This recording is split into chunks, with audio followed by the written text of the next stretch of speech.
There we go. There we go. I haven't actually changed anything. I'm playing catch up even as of this morning. So I apologize for that. But hey, I gotta really compliment you for your content that you have in your course. No, thanks. Really, really quite impressed by it. And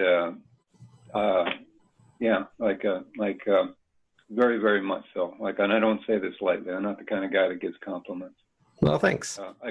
I should more often, but no, very impressed by that. And I'm almost, I did do a lot of work on this at one time, and I haven't touched it since in the last week or two. I've just been sort of preoccupied.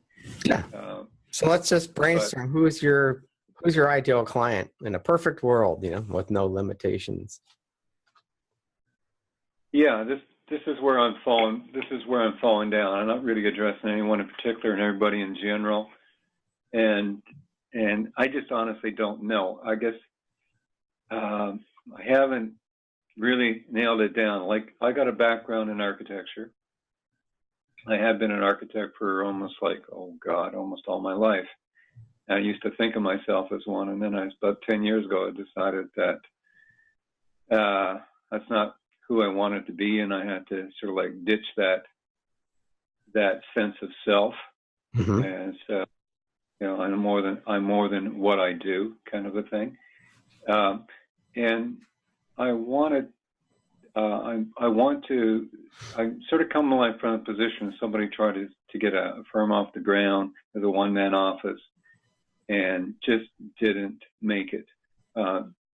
Probably because I was trying to do too many things by myself, and I didn't know how to market. I just didn't know how to do it. So I from that reason, I sort of got interested in marketing, and as something that I just didn't know anything about, and so that's almost like, so I'm in a position where I like to really help small business get out of that position where they could effectively drive business or drive clients to their business by doing things effectively. So that's sort of where I'm coming from. But I'm not focusing on any particular sector at this time. And it's kind of I guess if I wanted to say an ideal client, I guess somebody, you almost have to qualify it. They have to be in a position where they have enough funds that they're spending on marketing so that you're in a position to actually help them. Right. And so that limit, I guess, on the low end probably is going to be somewhere between $2,000 to $5,000 a month. So, but I think that's kind of realistic. So what do you love to do out of all the different things we do in marketing? What's one thing you love to do? Well, this is it. I'm not really doing anything per se. I basically have a white label. So I'm able to outsource what I do. And actually I'm in a position to really help people a great amount. Yeah. But myself, I'm not really doing anything. If I do anything, I guess I got a bit of an artistic bent. I like playing with images and things like that, although I'm not into website development, I think. But I think if you really get down to it, I'm the kind of person I'm a creative person, love to solve problems, and I get a kick out of solving the problem, but I don't get a kick out of doing the execution. You know what I mean? Sure. If I solve the problem in my mind, it's already solved. So the rest of it is just work. So you're a marketing strategist, and you have the resources to implement your strategy. I do. Yes, I do. But I don't actually want to do the work. But I love to be in a position to actually help people get there. But my biggest problem is how to connect with them and how to position myself properly, because I'm not trained in sales and marketing. I'm more or less coming at it from a position, hey, I got a light label. I can help people this way, but how do I connect to my customers or potential customers, and how do I narrow it down? Right. I could possibly focus on architects because that's something I do know, but I have some reservations there because I've had some bad experience in myself, and so. So what was the bad experience? So you hired someone to do marketing for you? No. In the sense of an architect, it's been. I don't even know how to get into it. Essentially, I had some bad experience with my association, my architectural association, and it's not something that I did that was. I didn't do anything that was bad on my own record, but I found that my association wasn't supportive of me. I basically had a client that didn't pay me, and I basically said, "Hey, if you don't pay me, you got any problems, go to the association." So they made a complaint about me, and as a consequence, the association takes the position they want to protect the public. So they came down hard on me instead of supporting me in terms of, hey, I'm a guy who's trying to make a living. I need to get paid for what I do, right? Yeah. And so they made a bogus campaign, and I just got totally disillusioned with the whole exercise. And then part of that exercise is that the association is based in a metropolitan area.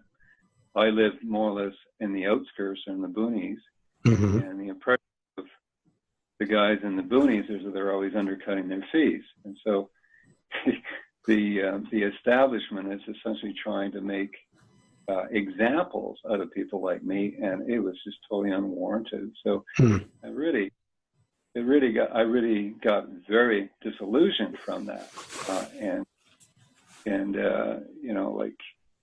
effectively, I was an individual who was essentially supporting the insurance companies because I have practice insurance and everything else. I'm paying my fees. Architects compared to engineers are their fees are probably about 1/10 architects. and so it was as if I was working for the insurance companies and I was working for the architects association, and my interests weren't being protected. So it's a lot of that kind of stuff sort of comes out of it. So I have a reluctance to actually approach the market, even though from all other positions it probably makes the most sense for me to go after, right? As a target market. So anyway, you got to have those companies that are big enough to have a marketing budget. I like this right here. To start focusing on what you're good at. So if you can really figure out who you're going to target, because I went through this when I got certified as a coach in like 2000, 2001. They said, you got to specialize in some kind of niche. And I was thinking, I don't want to pigeonhole myself. I want to coach everybody. And it took me years to get to that point. Like, the clearer you are and the narrower the focus, the more money you can charge because you're an expert. Yeah, I think that makes the most sense to me. But coming to that, who is that is kind of difficult. I know the people I have approached that I thought I could help. It just seems that they're even something like $200 or $300 a month. They're choking on that, and so it makes it really difficult to know how do you know who to approach, and I just haven't figured it out. It's the basic. What I used to do, one trick I used to use when I did Google AdWords full time, I would see really bad Google ads or ads that would take people, they'd show up in the wrong keyword searches. And I'd reach out to the people and say, hey, you're spending a lot of money on these ads because they're being displayed for the wrong searches. Can I show you? Can I take a look at your account? and I do a free review of their account. And I say, you know, I could save you $1,000 a month, or may earn you more, whatever, some kind of benefit. Actually, that actually is a really good thing that I could do, because if you see bad advertising, you say, hey, can I take a look at your campaign or whatever? Yeah, that I do have a unique position, and I'm not really taken advantage of. I do have the ability to do Google AdWords for almost like 1/10 the cost of what people normally could do it. In terms of doing remarketing and retargeting, and actually get a better and bigger reach than you can through Google AdWords. Right. The thing with Google AdWords is they're essentially using what is it? They're using. It's not them. They have to buy spots on sites, and they go through essentially what's the ad agencies or ad distribution companies. I forget what the actual word is. Mm-hmm. And so they buy those spaces, and then they sell it to us through Google AdWords at something like 10 times the cost. Where I'm in a position to buy the same thing and actually pay more, because I'm not just accessing what Google access. I am actually accessing maybe about twice as many spaces or spots. And I'm able to, instead of going a multiple of 10 times, I could easily do it 2 times and still make more money. I still make fairly good money. So I would find some specific niche to start in. Don't go broad. Mm-hmm. So you become known as the AdWords guy for chiropractors or architects or some niche. Yeah, and I guess the strategy would be to find out who's actually spending money in that area. Right. And then be in a position to, and then simply approach them. And that just makes life so much easier. That's the only thing that actually makes a heck of a lot more sense, what I'm doing right now. Yeah, because if you're just going wide and you're like a generalist, you do everything. You got to have some credibility. Like Perry Marshall was the AdWords guy. He does a lot of other stuff, but he got known at. I established myself as the LinkedIn guy. And now that just opens up other doors. So right here, you just kind of got small business, kind of just all over the place. But if we do a Google search, here's buy sell ads is one of those. They're like something's blocking it. That's like those ad brokers. They sell remnant ads. So let's go to Google and just search for small business marketing. Local marketing is huge right now too. So if you focus on local marketing for dentists and chiropractors or whoever, free consultation, need marketing to help your business grow, we can help. So just kind of look at what other people, oh, look, dental practice marketing is showing up for small business marketing. So these are just kind of, there's no ads.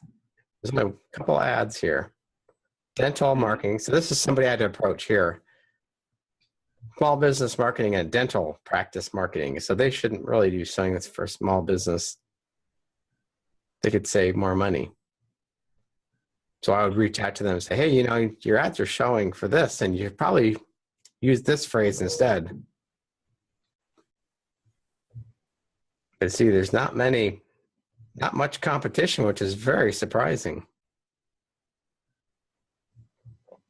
Well, another thing I can do, I could actually approach marketing agencies and then offer them an alternative to Google AdWords. Right. Yep.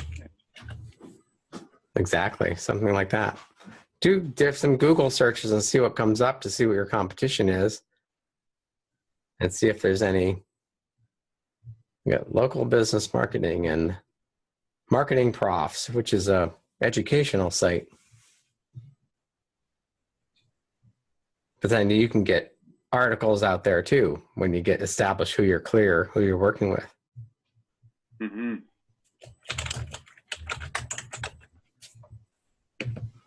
And just keep doing searches till you see what's out there. See, this guy, dental practice marketing, keeps coming up. They're showing their ads just for the word marketing, it looks like.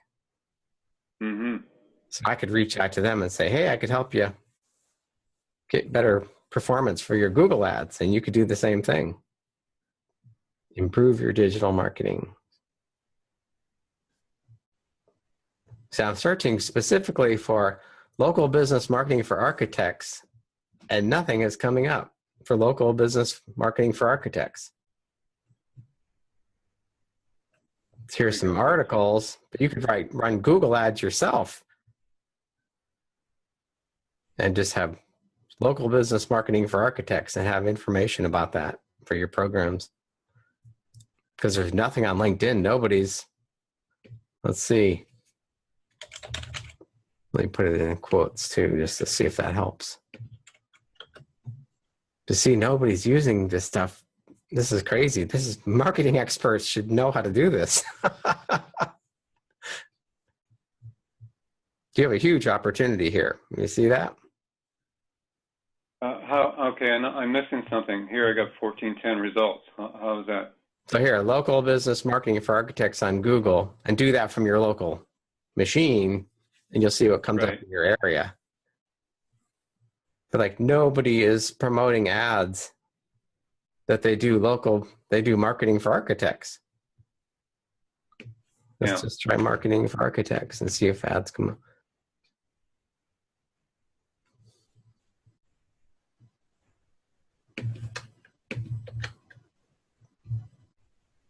Plastic surgeon marketing. Get more patients today.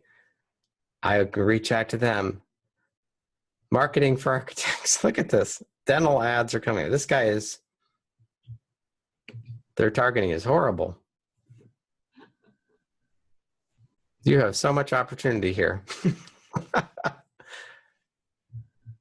And LinkedIn is just all over the place. So small business, social media marketing and training, local marketing strategist, speaker. Oh, okay. I see your point. You're basically saying everybody there is not targeting any particular niche. Here's Stacy. She's the local business marketing queen. Customer loyalty. So how to get more clients. She's not addressing who she does this for. Yeah, if you pick a niche, start with architects since you're familiar with it. Now you had a bad experience, but that's, people don't pay you. It happens. It's the cost of doing business. Yeah, no, I gotta get over it, right? Right. Yeah. No, I've had a lot of people burn me over the last 20 years. It hurts. Yeah. People, it's not good, but you got to get past that. Just let it go. It looks like you have an opportunity. If you do this same search, marketing for architects, plastic surgeon marketing, dental marketing, grow your dental practice, it has nothing to do with architects. Those three clients I could pick up right now. I could call them after this call and say, you're spending a lot of money on ads that are being displayed wrong. And you should do a screenshot of this and show it to them. And a lot of times they'll say, I'm not happy with the guy we hired to do our ads. Can you help me? Yeah. Okay. So this is actually really good because all I got to do is just do the research, see what everyone else is doing or not doing. And then I'm already got myself positioned. I would get really clear since you're familiar with architects and the business, start there. So your professional headline, we want to do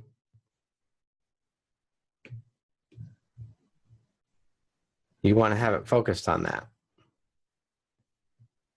Oh, that's wrong. I got that extra letter in there.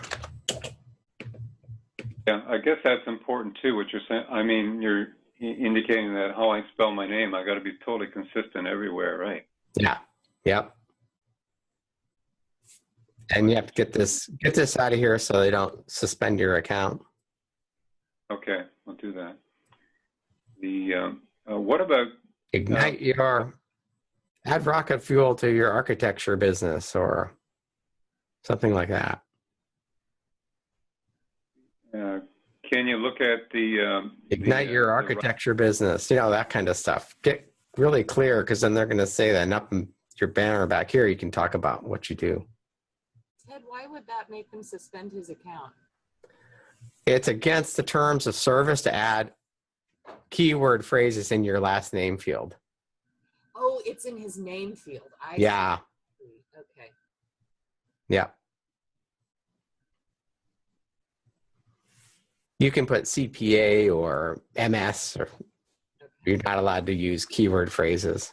And they don't, if somebody doesn't report you, they won't complain, but it makes it harder for people to search for your name, though. Oh, so even if I put my initials like V Arch or something like that, that wouldn't be a good idea, right? Not in your name field, yeah. Yeah. So really think about focusing on that architect. I think that's a better way to go. You could do marketing for other people too, other industries, but if you've really become known as the marketing expert, British Columbia's top architectural marketing firm or whatever. Yeah, focus on your location. Okay. Now the only other thing I wonder is that how architects actually get business? Even though I should know, but I don't. No, I don't really. It could be that their business is essentially through referral. I don't know. That's a question that comes into my mind, if you know what I mean. Right. They may not be a group that are actually spending money on advertising. They may basically do it by Here's the cheapest, easiest way to find out. Just start doing Google searches and see if they're running ads. See, what you can do is the local service, local listings. To get listed here, you have to register with Google and do certain things. So that's a huge service you can provide. Okay, just for local listings. Okay, gotcha. Yeah. There's not many listed there. Only. Hard to believe there's only 3 in British Columbia. Pretty young. So that means I'll hear some more, but see, there's some, but they're not. So you can go down to the bottom ones here and say, hey, how would you like to be in the top 3? And you help them get their rankings up here. So that's a huge opportunity. Okay, let's move on to Sandra. See okay, thank you. Okay, thanks.